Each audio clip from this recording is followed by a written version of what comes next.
కార్యక్రమానికి స్వాగతం. మనతో ప్రముఖ జ్యోతిష్య, వాస్తు, సంఖ్యాశాస్త్ర నిపుణురాలు, విశ్వవిద్యాలయ అగ్రశ్రేణి తొలి మహిళా జ్యోతిష్య వాస్తుశాస్త్ర పట్టభద్రురాలు, జాతీయ అవార్డు గ్రహీత, జ్యోతిష్య రత్నాకర డాక్టర్ ఈడ్పుగంటి పద్మచారాణి గారు లైవ్ లో సిద్ధంగా ఉన్నారు. మీకున్నటువంటి ఎటువంటి జ్యోతిష్య, వాస్తు, సంఖ్యాశాస్త్రపరమైన సమస్యలకైనా సరే పరిష్కార మార్గాల్ని తెలియజేస్తారు. మీరు కూడా వారితో మాట్లాడాలనుకుంటే కాల్ చేయవలసిన నెంబర్స్ 7702344003, 7702344005. అలాగే కాల్ చేసే ముందు దయచేసి టీవీ వాల్యూమ్ పూర్తిగా మ్యూట్ చేసి లేదా టీవీకి దూరంగా వచ్చి మాట్లాడండి. నమస్కారం అండి. గుడ్ టైం కార్యక్రమానికి స్వాగతం అండి. మీతో మాట్లాడాలని చాలా మంది కాల్స్ వెయిట్ చేసిన వారితో మాట్లాడదాం. అలాగే మరి ఈ రోజు జన్మించిన వారి లక్షణాలు ఏ విధంగా ఉంటాయి, బలాలు బలహీనతలతో పాటు ఏ ఏ రంగాల్లో రాణిస్తారో తెలియజేస్తారా? తప్పనిసరిగా. సాధారణంగా వాళ్ళు పుట్టిన వాళ్ళ లక్షణాల్లో ఏంటంటే చాలా సేవా దృక్పథం అనేది వాళ్ళకి చాలా ఎక్కువగా ఉంటుంది. ఎలాంటి విషయాల్లోనైనా అవతల వాళ్ళకి సేవ చేసి వాళ్ళకి హెల్ప్ చేయాలనే మనస్తత్వం అనేది వీళ్ళలో చాలా అత్యధికంగా ఉంటుంది. దానితో పాటుగా ఇతరులు వీళ్ళని కొంచెం అర్థం చేసుకోవాలంటే వీళ్ళని చూడంగానే వీళ్ళు కొంచెం కోపిస్టులేమో అన్న అభిప్రాయం అనేది కలిగే అవకాశాలు కూడా ఉంటాయి. అయితే ఎంత పని చేయడంతో పాటుగా వీళ్ళు దాంతోపాటు సమానంగా ఇంటి బాధ్యతల కన్నా కూడా ఎక్కువ ఇతరుల యొక్క పని చేయడంలోనే ఎక్కువ తిరుగుతూ ఉండడం అనేది, దానికోసం ఎన్నో ముఖ్యమైన కార్యక్రమాలను తన సొంతవి కూడా పోస్ట్ పోన్ చేసుకుని ఇతరుల కోసం ఆశించడం అనేది, వాళ్ళకి ఎంతో చేయాలని తాపత్రయపడ్డము, ప్రపంచానికి ఎంతో మేలు చేయడానికి అట్లా ప్రజాసేవ కోసం ఆనందపడడం అనేది వీళ్ళ యొక్క ప్రధానమైన విషయాలుగా చెప్పొచ్చు. అయితే ప్రతి వ్యక్తికి ఉండే బలాలు బలహీనతల్లాగే ఈ వ్యక్తుల యొక్క బలం ఏంటంటే ఇతరుల కోసం తాపత్రయపడడం, ఇతరులకు సేవ చేయడం, ఇతరుల కోసం ఎంతో ఉన్నతంగా ఆలోచించడం, ఇవన్నీ వీళ్ళకి ప్లస్ పాయింట్స్గా చెప్పొచ్చు. అలాగే బలహీనతలు ఏంటంటే వీళ్ళని తొందరగా అవతల వాళ్ళు అర్థం చేసుకోలేకపోవడము, వీళ్ళ అపిరెన్స్ చూడంగానే కోపిస్టులేమో అని ఇతరులకి అలాంటి భావం కలగడం, ఇవన్నీ వీళ్ళ యొక్క బలహీనతలు. అంటే బలహీనత కింద కూడా కాదు, వీళ్ళకి తొందరగా అనుకున్నట్టుగా జరగకపోయినా కొంత చికాకు పడ్డము, కొంత క్రమశిక్షణ లోపించినా చిరాకు పడ్డం, ఇలాంటివన్నీ ఉంటాయి. కాబట్టి దాన్ని కొంత ఓవర్కమ్ చేసుకుంటే సరిపోతుంది. అయితే వీళ్ళకి నప్పే రంగాలు ఏంటి అంటే ప్రజాసేవకు సంబంధించిన నప్పుతాయి, అలాగే వీళ్ళకి ఏదైనా ఇండస్ట్రీస్కి సంబంధించిన, దాంతోపాటుగా కార్మిక కొంతమందికి అలాంటివి కానీ, తర్వాత ఇలా ఏమి తీసుకున్నా కూడా అందులో చాలా చక్కగా విశేషంగా కష్టపడి రాణించడం, కష్టపడ్డ వెంటనే వీళ్ళకి ఫలితాలు రావు. వీళ్ళకి అందరిలాగా వీళ్ళు చాలా కాలం కష్టపడితే తప్ప అనుకున్న స్థాయికి రీచ్ అవ్వడం అనేది కొంత కష్టం. కాబట్టి ఏ ఫీల్డ్ తీసుకున్నా కూడా అందులో వీళ్ళు చాలా చాకచక్యంగా ఎంతో ఓర్పుగా వీళ్ళు చేసినట్లయితే అనుకున్న హైట్స్ రీచ్ అవుతారు. మరి అలాగే ఈ రోజు జన్మించిన సెలబ్రిటీస్ గురించి తెలియజేస్తారా? ఉన్నారు. అంటే ఇవాళ పుట్టిన వాళ్ళల్లో ప్రధానంగా మనం చెప్పేది ఏంటంటే ముఖ్యంగా హీరోయిన్స్ని తీసుకుంటే ఇప్పుడు మనకి లీడర్ అనే సినిమాలో ప్రియా ఆనంద్ అనే ఆమెను చెప్పాలి. అలాగే బాలీవుడ్ నటుడిగా చెప్పేది సంజయ్ కపూర్ అనే ఆయన గురించి చెప్పాలి. వీళ్ళతో పాటు ఇంకా అతి ముఖ్యమైన వ్యక్తి, పారిశ్రామికవేత్త, ఎన్నో రకాలుగా మనకి ఎంతో బాగా తెలిసిన వ్యక్తిగా మనం సుబ్బరామరెడ్డి గారు గురించి కూడా ఇవాళ చెప్పాలి. సో అందరికీ కూడా అన్ని విధాలా బాగుండాలని, వాళ్ళ జీవితంలో ఇంకా ఎన్నో ఎత్తులు రీచ్ అవ్వాలని మనస్ఫూర్తిగా ఆకాంక్షిద్దాం. మొదటి కాలర్ సిద్ధంగా ఉన్నారండి. నమస్తే అండి, గుడ్ టైం కార్యక్రమానికి స్వాగతం. మీ పేరు? నా పేరు అనుష అండి. హలో, అనుష అండి నా పేరు. డేట్ ఆఫ్ బర్త్ చెప్పండి. 11/12 చెప్పండి. 1986. సమయం? సమయం 11వ తేదీ ఉదయం 2:30 అండి. ఓకే అండి. 11/12/1986 ఉదయం 2:30 కదండి? అవునండి. ఏ జిల్లాలో పుట్టారు? ఖమ్మం అండి. ఖమ్మం. సమస్య చెప్పండి. నక్షత్రం నాది రేవతి నక్షత్రం అండి. రేవతి నక్షత్రం చూసుకుంటున్నారా? సమస్య ఏంటో చెప్పండి. మ్యారేజ్ అయింది, కొంచెం ఇబ్బందిగా ఉంది. ఎలా ఉంటది నా మ్యారేజ్ లైఫ్ లో ఉందని? ఓకే, మ్యారేజ్ గురించి తెలుసుకోవాలనుకుంటున్నాను అన్నారు కదా, అయ్యిందా? మ్యారేజ్ అయిందండి. అయ్యిందా అండి? అంటే ఈ మధ్యలో కొంచెం ఒడిదుడుకులు వస్తున్నాయి, చూపించుకుంటే బాగుండదు అన్నారు. ఆ మేడంకి చెప్దామని. ఓకే అండి, తప్పకుండా తెలుసుకోవచ్చు. వివాహం గురించి, వివాహం తర్వాత పరిస్థితుల గురించి తెలుసుకోవాలనుకుంటున్నారు కదా, పద్మచారాణి గారు తెలియజేస్తారు, మాట్లాడండి. తప్పనిసరిగా అమ్మ, ఇప్పుడు మీరు చెప్పినట్టుగా రేవతి నక్షత్రమే వచ్చింది. అయితే యాక్చువల్గా ఏంటంటే వివాహానికి సంబంధించిన ఒడిదుడుకుల గురించి మనం ముందర విచారించే ముందు మనకి నడుస్తున్న గ్రహస్థితి సపోర్ట్ అనేది చాలా ప్రధానంగా తీసుకోవాలి. దాని ప్రకారం తీసుకున్నా కూడా ప్రస్తుతం మీకు అష్టమశని అనేది నడవడం ఒకటి, తర్వాత గురుబలం తీసుకున్నా కూడా అది తృతీయంలో అంటే గోచారరీత్యా ఉండడం అనేది, ప్రస్తుతం నడుస్తున్న దశల్లో కూడా మీకు శుక్ర మహాదశలో గురుడి యొక్క అంతర్దశ నడవడం అనేది, ఇవన్నీ జరుగుతున్నాయి. వీటి వల్ల కూడా ఎలా ఉంటుందంటే నడిచే దశ అయితే ప్రధానంగా చక్కగా ఉంది, దాని గురించి ఏం భయపడక్కర్లేదు. రెండోది అంతర్దశ విషయం తీసుకున్నా కూడా అది కూడా బాగానే ఉంది, అది భయపడక్కర్లా. కానీ ఎప్పుడైతే ఈ అష్టమ శని లాంటివి వస్తాయో దాని పరంగా ఎలా ఉంటుందంటే కనబడని టెన్షన్స్ కానీ, లేకపోతే కొంత అర్థం చేసుకోవడంలో అవతల వాళ్ళతో ఉండే అపార్థాలు చేసుకోవడం, అర్థంలో కొంత ఇబ్బందులు పడడం అనేది, ఇలాంటి చిన్న ఉంటాయి తప్ప దీని గురించి పెద్దగా మీరు కంగారు పడవలసిన అవసరం లేదు. అయినప్పటికీ కూడా ఇంకొక ముఖ్యమైన విషయం ఏంటంటే మీ యొక్క ఈ యొక్క వివాహ స్థానానికి సంబంధించి మీ యొక్క జాతకంలోనే ఈ రాహుకేతువుల దోషం అనేది ప్రధానంగా కనబడుతుంది. ఎప్పుడైతే ఈ రాహుకేతువులకి ఈ రకంగా మనకి ఈ సప్తమానికి లగ్నానికి కనెక్షన్ ఉంటుందో దాని పరంగా కొన్ని సందర్భాల్లో మనకి ఎప్పుడు కూడా వివాహానంతరం కానీ వివాహానికి సంబంధించిన సందర్భాల్లో కానీ కొన్ని రకాలైన చిక్కులు ఆటంకాలు, అంటే ఈ రాహుకేతువులు అంటేనే ఆ ప్లానెట్ ఛాయాగ్రహాలైనా అవి ఉన్న స్థానం బట్టి అవి మన జాతకానికి ఎంతవరకు ఫేవర్ చేస్తాయి అన్నది కూడా విశేషంగా మనం ఆలోచించాలి. ఆ విషయంలో కొన్ని రకాలైన ఇబ్బందులు అనేవి తప్పనిసరిగా కనబడుతున్నాయి. అంటే అపార్థాలు, ఒకళ్ళ మాట ఒకళ్ళకి పొసక్కపోవడం ఇలాంటివి. దీన్ని ఓవర్కమ్ చేయడానికి చిన్న చిన్న పరిహారాలు పాటించినట్లయితే అన్ని విధాలా బాగుంటుంది. ఫస్ట్ పాయింట్, మనిషికి కావాల్సింది మనశ్శాంతి. దానికి సంబంధించి మనం ఉండే ఇల్లు కూడా దానికి చాలా వరకు తోడ్పడుతుంది. మీకు ఈశాన్యం ఒకటి, వాయువ్యం, నైరుతి, అంటే నేను చెప్తున్న ఈ 3 దిక్కులు కూడా కొంత ఇబ్బంది కలిగిస్తాయి. కాబట్టి మీరు ఉండే ఇంటి సింహద్వారం అయినా, మీరు ఉండే ఇంటి యొక్క అంటే అపార్ట్మెంట్ అయితే కింద అయినా పైన ఎంట్రన్స్ అయినా వీటికి రిలేటెడ్గా కాకుండా కానీ ఇటువైపు నడకలుగా కాకుండా కానీ మీరు చూసుకున్నట్లయితే చాలా వరకు బాగుంటుంది. చేతికి ఏదైనా పుష్యరాగం లాంటిది ఉంటే తీసేయండి. ఇది రెండోది. శనికి సంబంధించిన జపాలు లాంటివి చేయించుకోండి. ఇవన్నీ చేయించిన మీదట అన్ని విధాలా బాగుంటుంది. తప్పనిసరిగా ఈ చిన్న చిన్న కార్యక్రమాలు చేస్తూ గురువారం దేవాలయ సందర్శన చేయండి. తప్పనిసరిగా బాగుంటుంది. నెక్స్ట్ కాలర్ రెడీగా ఉన్నారండి. నమస్తే అండి, మీ పేరు చెప్పండి. నమస్తే అండి, నా పేరు శ్రీనివాసరావు అండి. ఎక్కడి నుంచి కాల్ చేస్తున్నారు? తూర్పుగోదావరి జిల్లా రాజమండ్రి అండి. డేట్ ఆఫ్ బర్త్ చెప్పండి. 27/9/1969. ఓకే, 27/9/1989. 69. ఓకే, సమయం మధ్యాహ్నం 1 గంట అండి. ఓకే, ఏ జిల్లాలో పుట్టారు? తూర్పుగోదావరి జిల్లా అండి. ఓకే, సమస్య చెప్పండి. ఆర్థికంగా బాగుంటలేదండి. దాని ఏం చేస్తుంటారు మీరు? ఏమండి, ఏం చేస్తుంటారు మీరు? నేను 15 years మన సినీ ఫీల్డ్ లో చేశానండి, థియేటర్ లో చేశానండి. ఓకే, ఏ నక్షత్రం చూసుకుంటున్నారు మీరు? రేవతి నక్షత్రం అండి. రేవతి నక్షత్రం చూసుకుంటున్నారు. ఓకే అండి, పద్మజారాణి గారు పరిష్కార మార్గం తెలియజేస్తారు, వినండి. ఓకే. యాక్చువల్గా ఏంటంటే ఇక్కడ ఆర్థికపరమైన అంశం గురించి చర్చించడం జరిగింది. ఇందాకట్లాగే వీళ్ళది కూడా సేమ్ అదే రకమైన రేవతి నక్షత్రం. అష్టమ శని ప్రభావం అనేది దీంట్లో క్లియర్గా కనబడుతోంది, మొదటి విషయం. ఇక రెండోది వచ్చేప్పుడు ఈ నడుస్తున్న గ్రహస్థితి తీసుకున్నా కూడా దీంట్లో ఏంటంటే చంద్రుల్లో శుక్రుడి యొక్క అంతర్దశ నడుస్తుంది. ఈ చంద్రుడు ఈ జాతకానికి అంత సపోర్ట్ ఇచ్చే ప్లానెట్ కాకపోవడం అనేది, తర్వాత దాంట్లో నడిచే శుక్రుడిని తీసుకున్నట్లయితే శుక్రుడి యొక్క ప్లేస్మెంట్ అయితే ప్రస్తుతం కొంతవరకు ఫేవరబుల్గానే ఉంది. కాబట్టి ఇది మనకి అంత ఇబ్బంది పడక్కర్లేదు. అయినప్పటికీ ఇప్పుడు ఎలా ఉంటుందంటే, ఎప్పుడైతే అష్టమ శనులు అవి నడుస్తున్నప్పుడు ఆల్రెడీ ఇదివరకు నడిచిన దశలను కూడా మనం కన్సిడర్ చేసినప్పుడు తప్పనిసరిగా దానివల్ల, ఎందుకంటే చంద్రుడు అంత సపోర్ట్ ఇచ్చే ప్లానెట్ కాదు కాబట్టి మీ జాతకానికి ఈ చంద్రదశలో కనీసం చంద్రదశ అంటే మీకు అయిపోవడానికి కనీసం 2013-14 దాకా దీని యొక్క ఇంపాక్ట్ ఉంది. కాబట్టి కొంత ఇబ్బందికరంగా ఉన్నప్పటికీ ఆర్థికపరమైన అంశాలని మీరు ఓవర్కమ్ చేయడానికి చిన్న చిన్న పరిహారాలు పాటించండి. అయితే మీకు అన్ని విధాలుగా కూడా ఫేవరబుల్గా ఉండే టైం కావాలి అనుకుంటే అది ఎంత లేదన్నా కూడా మీకు కనీసం ఇక్కడి నుంచి 2.5 years అంటే మీకు 2014 దగ్గర నుంచి అయితే ఫేవరబుల్గా టైం కనబడుతుంది. అయితే ఈ మీన్ వైల్ అంటే ఈ మధ్య సమయంలో మీరు బాగుండడానికి చిన్న చిన్న పరిహారాలు పాటించండి. అందులో మొట్టమొదటిగా ఏంటంటే చంద్రుడికి సంబంధించిన జపాలు చేసుకోవడం అనేది, తర్వాత దాంతోపాటుగా మీకు అష్టమ శని కాబట్టి శనికి సంబంధించిన జపాలు. శనికి సంబంధించిన జపాలంటే ఏం లేదు, శనికి సంబంధించి మనం ఈ రకంగా శని త్రయోదశి నాడు పూజలు చేయించుకోవడం కానీ, తర్వాత అదే రోజున తైలాభిషేకాలు చేయించడం కానీ, దానాలు ఇవ్వడం కానీ, ఇవన్నీ చేసిన మీదట కూడా కొంత ఉపశమనం కలుగుతుంది. ఆర్థికపరమైన ఇబ్బందుల్లో మీరు ఉన్నప్పుడు దాన్ని ఓవర్కమ్ చేయడానికి మానసికంగానైనా సరే కనీసం మీకు వీలైతే మామూలు డైరెక్ట్గా చేయగలిగితే, అసలు ఏమీ లేకుండా కంప్లీట్గా అన్ని విధాలా పడిపోయిన వాళ్ళకి మీ చేత్తో ₹1 దానం చేసినా అది ఆర్థిక పరంగా మీరు సాయం చేసినట్టే. లేని పక్షంలో అది కూడా అవకాశం, అంటే లేని పక్షం అంటే మీరు వెళ్ళి చేయలేని పద్ధతిలో అట్లీస్ట్ మీరు చేయవలసింది ఏంటంటే మానసికంగా దాన ధ్యానం అంటారు, దానం చేసినట్టుగా ధ్యానించడం. మీకు మిత్రులు వాళ్ళైనా శత్రువులైనా వాళ్ళ పేర్లు దాని మీద రాసుకొని వాళ్ళకి మీరు మానసికంగా వాళ్ళకి ధనాన్ని ఇస్తున్నట్టుగా మీరు అనుకున్నా కూడా అది ఒక చక్కటి దానం కిందకే వస్తుంది. అది చేయొచ్చు. దాంతోపాటుగా మీరు ప్రతి బుధవారం దేవాలయ సందర్శన చేయడం అనేది చాలా ఖచ్చితంగా కావాలి. మీ జాతకంలో ఉండే మెయిన్ బలం ఏంటంటే ఎలాంటి ఇబ్బంది వచ్చినా కూడా దాన్ని మానసికంగానే మీరు మనసులో పెట్టుకొని ఇతరుల దగ్గర ఏమీ మీరు ఎక్స్పెక్ట్ చేయకుండా ఉండడం అనేది ఒక ప్లస్ పాయింట్. మైనస్ పాయింట్ ఏంటంటే ఎప్పుడు అలాగే ఉన్నా కూడా కొన్ని సందర్భాల్లో మనం కావాలి అనుకున్న వాళ్ళు కూడా మన యొక్క పరిస్థితి తెలియక వాళ్ళు ఏం చేయలేకుండా వెనక్కి వెళ్ళిపోయే పరిస్థితులు ఉంటాయి. కాబట్టి కావాల్సిన వాళ్ళ దగ్గరైనా నోరు విప్పి మాట్లాడడం అనేది చాలా చాలా ఇంపార్టెంట్.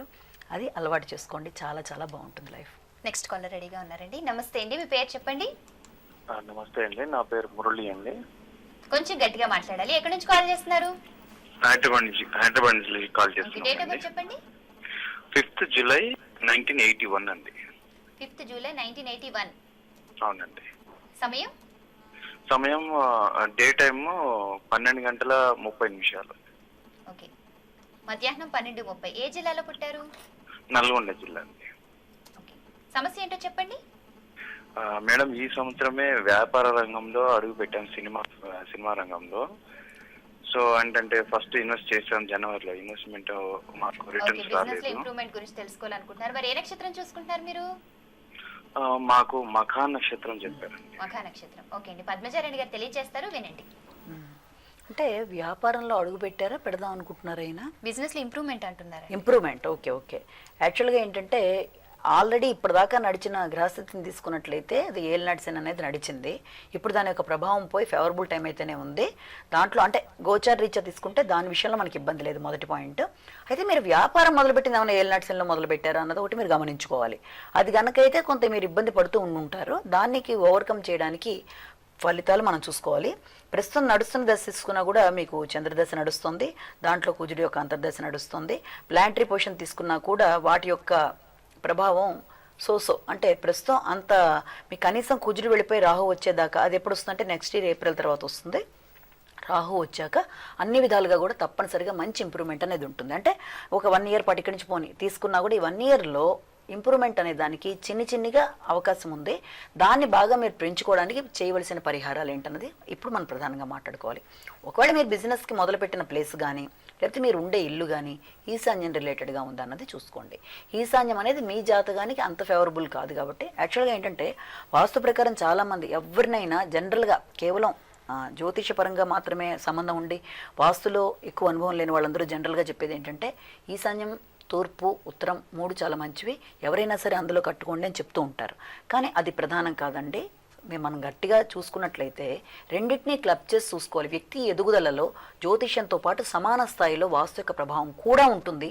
ఇది కనబడుతుంది, అది కనబడకుండా సమయం వచ్చినప్పుడు దాని యొక్క ప్రభావం కనబడుతుంది. కాబట్టి ఈ రకంగా తీసుకున్నప్పుడు ఈశాన్యం మనకెంతవరకు పడుతున్నది కూడా చూసుకోవాలి. మీ జాతకానికి ఈశాన్యం అంత ఫేవరబుల్ ఇండికేషన్స్ లేవు కాబట్టి ఒకవేళ ఆ ఫేసింగ్లో ఏమైనా తీసుకున్నారా, లేకపోతే ఈశాన్యం ఏమైనా తెగిపోయిందా, ఈశాన్యంలో ఏమన్నా ఇబ్బందికరమైన ఎత్తులు అంటే మీ ఇంటికి అవతల వైపు అయినా సరే ఏదైనా హైట్స్లో ఏమన్నా దానికి సంబంధించిన ఇళ్ళు ఉన్నాయా, సెల్ టవర్స్ ఉన్నాయా, ఇవన్నీ కూడా మనం కన్సిడర్ చేయాలి. ఇలాంటివి ఏమన్నా ఉన్నా కూడా మీరు ఫైనాన్షియల్గా ఇబ్బంది పడే అవకాశాలు ఉంటాయి. ఇంప్రూవ్మెంట్ అనేది లేకుండా ఉంటుంది. కాబట్టి ఈ విషయాన్ని ఒకటి పరిగణలోకి తీసుకొని ఒకవేళ అలాంటిది ఏదైనా ఉంటే సవరించుకోండి. చేతికి పుష్యరాగం అనేది మీకు తోడ్పడదు కాబట్టి దాన్ని తీసేస్తే చాలా మంచిది. అవకాశం ఉన్నట్లయితే డైమండ్ పెట్టుకోండి. తప్పనిసరిగా ఇప్పుడున్న దానికన్నా కూడా మీకు ఇంప్రూవ్మెంట్ ఉంటుంది. 2013 ఆగస్టు దాటిన దగ్గర నుంచి మీకు అన్ని విధాలుగా కూడా ఇంకా బాగుంటుంది. ఓకే అండి, చాలా మంది ప్రేక్షకులు తమ సమస్యలు ఉత్తరాల ద్వారా తెలియజేశారని. ఉత్తరాన్ని చూడబోయే ముందు ఒక చిన్న విరామం తీసుకుందామండి. గుడ్ టైం కార్యక్రమంలో స్వల్ప విరామం. విరామం తర్వాత గుడ్ టైం కార్యక్రమానికి తిరిగి స్వాగతం. మనతో ప్రముఖ జ్యోతిష్య, వాస్తు, సంఖ్యాశాస్త్ర నిపుణురాలు, జాతీయ అవార్డు గ్రహీత డాక్టర్ ఈట్పుగంటి పద్మజారాణి గారు ఈ రోజు మనతో ఉన్నారు. మీకున్నటువంటి ఎటువంటి జ్యోతిష్య, వాస్తు, సంఖ్యాశాస్త్రపరమైన సమస్యలకైనా సరే పరిష్కార మార్గాలను తెలియజేస్తారు. మీరు కూడా వారితో మాట్లాడాలనుకుంటే కాల్ చేయాల్సిన నెంబర్స్ 7702344003, 7702344005. పద్మజారాణి గారు, మరి చాలా మంది ప్రేక్షకులు ఉత్తరాల ద్వారా సమస్యలు తెలియజేశారండి. ముందుగా మొదటి ఉత్తరం చూద్దాం. వనితా టీవీ మరియు జ్యోతిష్య ప్రావీణ్య పద్మజారాణి గారులకు నమస్కారాలు. నా పేరు రాధాస్వామి. మా అబ్బాయి గురించి వివరాలు తెలియజేస్తున్నాను. మా అబ్బాయి పేరు శేషుఫణి. పుట్టిన తేదీ 9/8/1982 రాత్రి 8 గంటలకు కర్నూలు జిల్లాలో జన్మించారు. వివాహం గురించి అలాగే వ్యాపారమా, ఉద్యోగమా ఈ అంశాల్లో ప్రయత్నించినా కలిసి రావడం లేదు, తెలియచేయగలరంటూ రాస్తున్నారండి. తప్పనిసరిగా అండి, వివాహానికి సంబంధించిన అనుకూలమైన సమయం కాదన్నది మనం పరిగణలోకి తీసుకున్నట్లయితే దీంట్లో 2 విషయాలు మనకు గోచరిస్తున్నాయి. మొట్టమొదటి పాయింట్ ఏంటంటే శుక్ర మహాదశ నడుస్తుంది జాతకరీత్యా.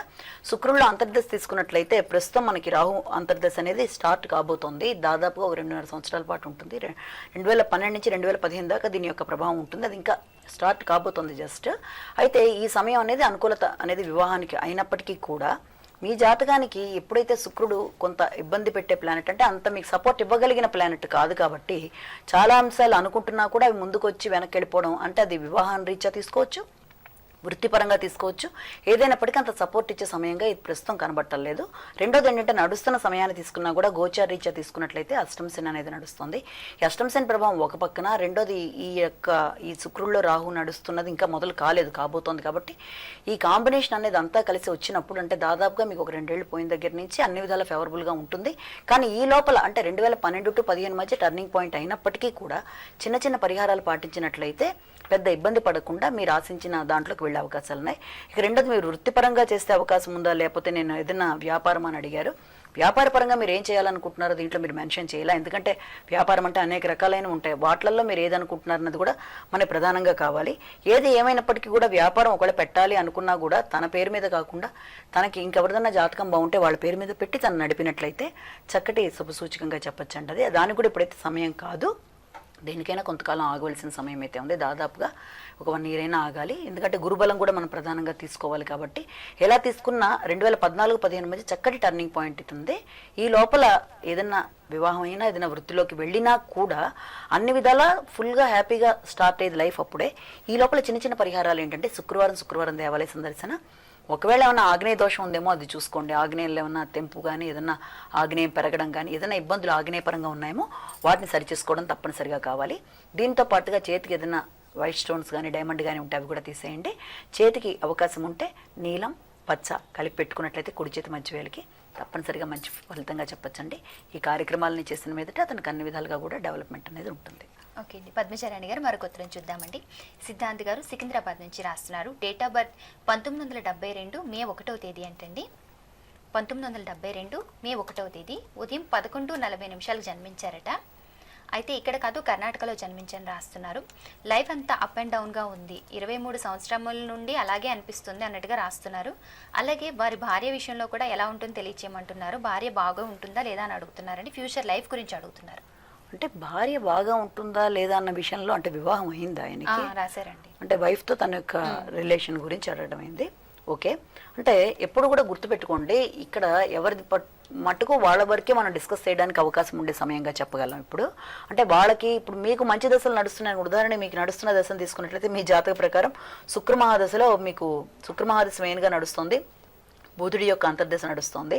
మీ జాతకానికి శుక్రుడు అంత సపోర్ట్ ఇవ్వగలిగిన ప్లానెట్ కాదు కాబట్టి ఈ సందర్భంలో ఎలా ఉంటుందంటే తప్పనిసరిగా మీకు ఒక మానసికంగా బాగుండకపోవడము, స్థిమితం లేకపోవడము, కొంత క్షోభగా ఉండడము, ఇది ఈ రకమైన అవకాశాలు అనేవి మీకు ఇప్పుడే కాదు, దాదాపుగా ఇది 2015 దాకా ఉందంటే ఒక 18 ఏళ్ల బట్టి కూడా ఇదే రకమైన సమయం అయితే మీకు ప్రస్తుతం నడుస్తుంది. దీని ప్రకారం తీసుకున్నట్లయితే అయితే దాని ముందు తీసుకున్నా కూడా మీకు ఇంతవరకు నడిచిన సమయంలో సపోర్ట్ అనే ఇవ్వాల్సిన గ్రహాల యొక్క స్థానం అనేది ప్రధానంగా కావాలి. ఇప్పుడు కూడా జ్యోతిషపరంగా గ్రహాల యొక్క స్థితి, యుతి, దృష్టి ప్లస్ ఆ ఉన్న స్థానాలతో పాటుగా వాటికి గోచారం కూడా తోడవ్వాలి. గోచార రీత్యా తీసుకున్నా కూడా ఇప్పుడు ప్రస్తుతం మీరు తీసుకున్నట్లయితే మీకు ఏలినాటి శని అనేది స్టార్ట్ అయింది.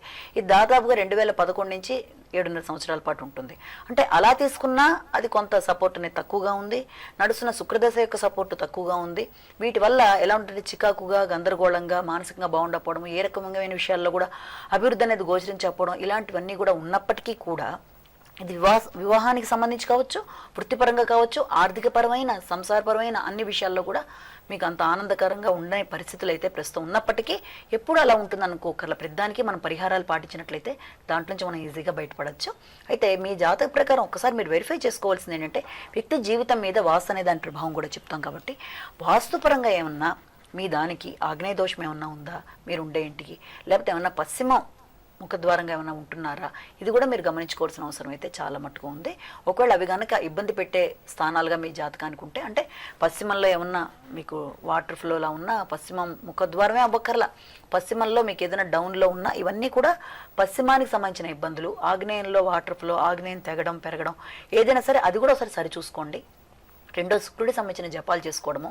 అన్నిటికంటే అతి ప్రధానమైనది ఏంటంటే కొన్ని మనం చేయగలిగినవి ఉంటాయి, కొన్ని చేయలేనివి ఉంటాయి. అంటే అన్ని డబ్బుతో ముడిపడే ఉన్నవి ప్రయత్నాలు మనం చేయలేకపోయినా అట్లీస్ట్ శుక్రగ్రహం వల్ల మీకు ఈ రకమైన ఇబ్బందులు వస్తున్నాయి కాబట్టి స్త్రీలను గౌరవించటం, స్త్రీలను పూజించటం, ఆ తల్లి కావచ్చు, అక్క కావచ్చు, చెల్లెలు కావచ్చు, అంతా కూడా అలా చేయడం అనేది మీకు వీలైనంత పరిధిలో మీరు చేయడం అనేది చాలా చాలా ముఖ్యం. ఈ విషయాన్ని మీరు గుర్తుపెట్టుకున్నట్లయితే అన్నీ చాలా చక్కగా ఉంటాయండి. నెక్స్ట్ కాలర్ రెడీగా ఉన్నారండి. నమస్తే అండి, మీ పేరు చెప్పండి.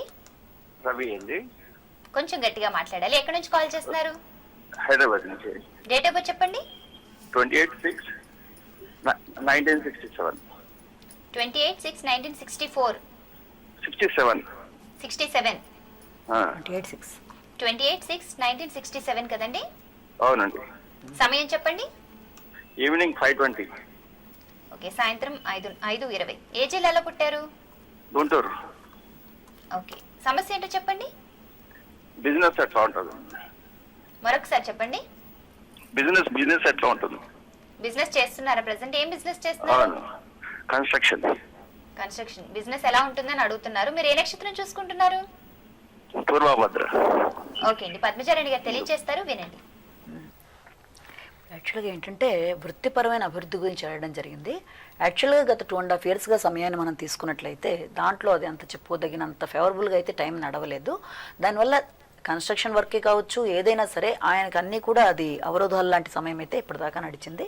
ఇప్పుడు ప్రెజెంట్గా తీసుకుంటే ఇప్పుడు ఎలా ఉంటుంది అన్నది తీసుకున్నా కూడా ఇప్పుడు నడిచే గ్రహస్థితిలో ప్రధానంగా నడిచే దశ కేతు మహాదశ నడుస్తుంది. కేతు మహాదశతో పాటు రాహు యొక్క అంతర్దశ దీంట్లో నడవడం జరుగుతుంది. ఇది దాదాపుగా నెక్స్ట్ ఇయర్ 2013 ఫిబ్రవరి దాకా ఉంటుంది. కాబట్టి ఇప్పటిదాకా ఎలా ఉందో అదే అవకాశాలు కాకపోయినా అంతకంటే కొంచెం బెటర్మెంట్ అనేది ఇప్పుడు రాబోతోంది. అంటే వచ్చిన నెక్స్ట్ ఇయర్ ఫిబ్రవరి ఆన్వర్డ్స్ అన్ని విధాలుగా కూడా ఫేవరబుల్ టైం. అంటే ఒక రకంగా చెప్పాలి అంటే మీ జాతక ప్రకారం నెక్స్ట్ ఇయర్ మే దాకా ఇప్పుడున్న దానికంటే కొంచెం బెటర్మెంట్ ఉన్నా ఆ తర్వాత కంప్లీట్గా అన్ని విధాలుగా కూడా 2013 మే జూన్ తర్వాత నుంచి ఫేవరబుల్ టైం అయితే స్టార్ట్ కాబోతుంది. అభివృద్ధి అనేది తప్పనిసరిగా ఉంటుందండి. అయితే ఈ లోపల మీరు చేయవలసింది మీరు కొన్ని పాటించాలి. మొట్టమొదట ఒకవేళ మీరు ఉండే ఇంటికి కానీ లేకపోతే మీకు ఉండే ఆఫీసుకి సంబంధించి కానీ ఏదైనా వాయువ్య దోషం ఉందా అన్నది గమనించుకోవాలి. ఎప్పుడు కూడా ఈ జాతక పరంగా వాయువ్య దోషం అనేది ఈశాన్యంలో ఒకటి, ఈ రెండింటి ఇబ్బంది ప్రధానంగా కనబడుతున్నాయి. కాబట్టి మీకు ఆ రకమైన ఇబ్బంది లేకుండా చూసుకోవడం అనేది చాలా చాలా ముఖ్యం. అంటే ఇల్లే ఈశాన్యం ఎంట్రన్స్ అండి, లేకపోతే ఇల్లే వాయువ్యం ఎంట్రన్స్ అంటే పశ్చిమ వాయువ్యం ఎంట్రన్స్లో ఉందండి మా ఇల్లు అనుకున్నా అది మీకంతా గ్రోత్ అనేది ఇవ్వడంలో ఇబ్బందులు అనేవి తప్పనిసరిగా ఉంటాయి. కాబట్టి ఒకవేళ ఈశాన్యపరంగా అయితే రావాల్సిన డబ్బులన్నీ దరిదాపుల్లోకి వచ్చి ఆగిపోవడము, చేయవలసిన కార్యక్రమాలన్నిటికీ అనుకోకుండా బ్రేక్స్ పడడము, అభివృద్ధి పదంగా ముందుకు వెళదామనుకున్నా కూడా ఏదో తెలియని ఇబ్బందులతో ఆగిపోవడము, ఇవాళ ఇస్తామన్న వాళ్ళు రేపు ఎల్లుండి పోస్ట్ పోన్ చేయడము, ఇలాంటి ఇబ్బందులన్నీ కనబడే అవకాశాలు మీ జాతక ప్రకారం కనబడుతున్నాయి. కాబట్టి ఈశాన్యపరంగా ఏమన్నా మీకు ఇబ్బందులు ఉన్నాయా, ఎంట్రన్సే ఈశాన్యమా అన్నవన్నీ కూడా మీరు పరిగణలోకి తీసుకోండి. వాయువ్యం కూడా మిమ్మల్ని ఇబ్బంది పెడుతుంది. కాబట్టి ఈశాన్యం వాయువ్యం రెండింటి కాంబినేషన్ ఉన్నట్లయితే వీళ్ళంతవరకు ఆ విషయంలో జాగ్రత్త తీసుకుంటూ, రెండోది చేతికి ముత్యం లాంటిది కానీ ఏదైనా లాంటిది ఉంటే తీసేయడం చాలా చాలా అవసరం. చేతికి అవకాశం ఉన్నట్లయితే పుష్యరాగంతో పాటుగా కెంపు కలిపి పెట్టుకున్నట్లయితే అభివృద్ధి అనేది తప్పనిసరిగా ఉంటుంది. నెక్స్ట్ కాలర్ రెడీగా ఉన్నారండి. నమస్తే అండి, మీ పేరు చెప్పండి. నా పేరు రవికుమార్ అండి. ఎక్కడి నుంచి కాల్ చేస్తున్నారు? హైదరాబాద్ అండి. డేట్ ఆఫ్ బర్త్ చెప్పండి. 2 జూన్ 1965. 2 జూన్ 1965 అండి.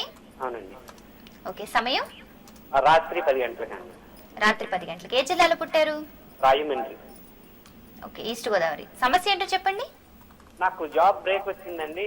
ఒక 3 months నుంచి జాబ్ లేదు, అది ఎప్పుడు వస్తుంది అని. నేను ఆల్రెడీ డైమండ్ కూడా పెట్టుకుంటున్నాను. ఓకే ఓకే, మళ్ళీ అదే జాబ్ కోసం ట్రై చేస్తున్నారా, వేరే జాబ్ కోసం ట్రై చేస్తున్నారా? అదే వేరే జాబ్ కోసం. వేరే జాబ్ కోసం ట్రై చేస్తున్నారు. ఏ నక్షత్రం చూసుకుంటున్నారు మీరు? ఏంటండి? ఏ నక్షత్రం చూసుకుంటున్నారు? పునర్వశ అండి. పునర్వసు చూసుకుంటున్నారు. ఓకే, పద్మజారాణి గారు మీ సమస్యకు పరిష్కార మార్గం తెలియజేస్తారు, వినండి. చాలా చక్కగా ఒక విషయం చెప్పారండి. మీరు ఇక్కడ ఏం చెప్పారంటే నాకు జాబ్ బ్రేక్ రావడంతో పాటు నేను ఆల్రెడీ డైమండ్ కూడా పెట్టుకుని ఉన్నాను అన్నారు. కరెక్ట్, మీరు పెట్టుకోవాల్సిన డైమండేనండి, అందులో సందేహం అయితే లేదు.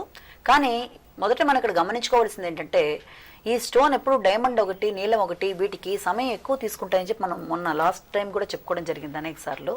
అంటే కనీసం మినిమం 6 to 8 months టైం పడుతుంది డైమండ్ యొక్క ఎఫెక్ట్ కనబడడానికి అన్నది ఒకటి. రెండోది ఈ స్టోన్స్ పెట్టుకున్న వెంటనే మనకి జాబ్ వస్తుంది, దానివల్ల ఇలా జరుగుతుంది అన్న విషయం కూడా కాదండి. నడుస్తున్న ప్రధానమైన దశ ఏంటి, అది ఎంతవరకు ఉందన్నది చూసుకోవాలి. మీకు నడుస్తున్న దశ కేతు మహాదశ దాదాపుగా 2015 దాకా ఉందండి. మీకు ఆ తర్వాత శుక్ర మహాదశ రాబోతోంది. అంటే దాదాపుగా 2015 దాకా కేతు దశ నడుస్తున్నప్పుడు ఆ కేతువు లాభంలోనే ఉన్నప్పుడు, కానీ మీ జాతకానికి బాధకుడైనప్పుడు, అంటే లాభం వస్తుంది, లాభంలో ఉన్నట్టుగానే జాబ్ అనేది వస్తుంది, వచ్చినా అది నిలకడ అనేది తక్కువగా ఉంటుంది. రెండో విషయం ఏంటంటే మొన్నటిదాకా నడిచింది కూడా ఎప్పుడైతే అర్ధాష్టమ శని ప్రభావం వల్ల కూడా కొంత ఇబ్బంది పడినా మొత్తానికి డైమండ్ పెట్టుకుని మీరు పరిహారాలు పాటించినప్పుడు ఇంకా పాటించాల్సిన పరిహారాలు కొన్ని ఉన్నాయండి. మొట్టమొదటి ఏంటంటే రేపు రాబోయేది మనకి వినాయక చవితి. కాబట్టి ఈ వినాయక చవితి సందర్భంగా ఈసారి అది స్వాతి నక్షత్రంలో వినాయక చవితి రావడం అనేది చాలా విశేషంగా చెప్పుకుంటాం. కాబట్టి రాహుకేతుల దోషాలు ఉండేవాళ్ళు ఎవరైనా సరే వినాయకుడికి ఈ సంవత్సరం చాలా ప్రధానంగా మంచిగా పూజ చేసుకున్నట్లయితే ఎలాంటి ఇబ్బందులైనా అవలీలగా దాటే అవకాశాలు ఉంటాయి, విఘ్నాలనేవి తొలగిపోతాయి. నడిచేది కేతు దశ, కేతు బాధక స్థానంలో ఉన్నాడు. కాబట్టి మీరు తప్పకుండా ఈ కేతు సందర్భంగా వినాయకుడికి పూజ చేయడం అనేది, వినాయక పూజతో పాటుగా ఈ స్వాతి నక్షత్రం నాడు మర్చిపోకుండా చేయండి. అన్ని విధాల మంచి ఫలితాలు ఉంటాయి. 2015 దాకా ఇప్పుడున్న పరిస్థితే వస్తున్నా అంటే జాబ్స్ వస్తూ ఉంటాయి, అవి నిలకడలేకుండా పోతున్నా మీరు కంగారు పడద్దు, మళ్ళీ జాబ్ వస్తుంది. వచ్చినా కూడా అది ఏదున్నా 2015 తర్వాత మీకు మంచి టర్నింగ్ పాయింట్, అంటే ఇంతకంటే ద బెస్ట్ పీరియడ్ అనేది అప్పుడు వస్తుంది. ఎందుకంటే శుక్రమహాదశ మీ జాతకానికి చాలా చాలా ఇంపార్టెంట్, అది అప్పుడు రాబోతోంది. ఈ లోపల కేతు ఇచ్చినా అది మీకు అంత శాంతియుతంగా అంటే మీరు ఆనందపడేట్టుగా ఉండదు, కానీ మొత్తానికి వెలుసుబాటు ఉంటుంది. కాబట్టి ముందు ఈ విషయాన్ని మీరు గమనించుకోండి. వినాయక చవితి మాత్రం ఈ సంవత్సరం మీరు ప్రతిసారి కంటే కూడా చాలా జాగ్రత్తగా మీ యొక్క సంకల్పం చెప్పుకొని దాని ప్రకారం చేసుకున్నట్లయితే ఈ స్వాతి నక్షత్రయుక్త వినాయక చవితి నాడు చేసుకున్నప్పుడు అన్ని రకాల ఇబ్బందులు తగ్గుతాయి. ఓకే అండి, మీ అమూల్యమైన సమయాన్ని కేటాయించి మా స్టూడియోకి విచ్చేసి ప్రేక్షకుల జాతక సమస్యలకు పరిష్కార మార్గాలతో పాటు ఎన్నో అమూల్యమైన అద్భుతమైన విషయాలు తెలియజేశారండి. ధన్యవాదాలు. ఇది ఈనాటి గుడ్ టైం కార్యక్రమం. ఈ రోజు కాల్ కలవని వాళ్ళు ఏమాత్రం బాధపడద్దు. రేపటి గుడ్ టైం లైవ్ షోలో కాల్ చేసి ప్రయత్నించి మాట్లాడవచ్చు. అలాగే సూటిగా స్పష్టంగా మీ సమస్యను ఉత్తరం ద్వారా తెలియచేయండి. పద్మచారాణి గారు శాస్త్రీయంగా సవివరంగా పరిష్కార మార్గం తెలియజేస్తారు. రేపటి గుడ్ టైం కార్యక్రమంలో మళ్ళీ కలుద్దాం. అంతవరకు సెలవు, నమస్కారం.